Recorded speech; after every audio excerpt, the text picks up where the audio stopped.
Hello. হ্যাঁ সীমা, কি করছো? ভালো আছো? এই বসে বসে তোমার কথা ভাবছি। হ্যাঁ। না না, ও কিছু না। আরে রাগ করছো কেন?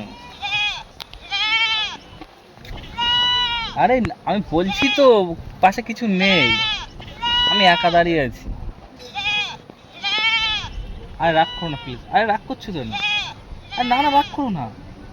আরে কেটো না, কেটো না, কেটো না, শোনো শোনো, হ্যালো হ্যালো। এবার তো সমস্যাটা কোথায় একটু বলবি? হ্যাঁ, যখনই মালের সাথে ফোনে কথা বললো তখনই তো ডাকা লাগে। তুই জানিস ওরা কত কষ্ট করে মালটারে পটিয়েছি। এত ডাকিস না, তোর সমস্যাটা কি আসলে তোর বলতেই হবে। কি সমস্যা তোর? কি সমস্যা? যখনই ফোন করবো তখনই তোমার ডাকা লাগে।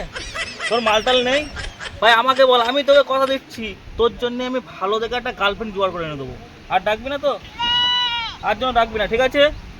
শোন, কথা শুনিস কিন্তু, যা বলবো ভালো মন দিয়ে শুনবি। ভাই অনেক কষ্ট করে মালটাকে পটিয়েছি, বুঝলি? আর ভাই এরকম করিস না, আর করিস না, ঠিক আছে তো? আচ্ছা ঠিক আছে, ভালো বল। এই তো, good boy, good boy, good boy. আর কোনোদিন বকবি না, ঠিক আছে ভাই? ভাই অনেক কষ্ট ভাই মালটাকে জোগাড় করেছিলাম, তোর টাকার চোটে আমার সঙ্গে ব্রেকআপ করে নিয়েছে। আর আরে দাদা, কাকে বলছেন? ও তো কানেই শুনতে পায় না। কি করে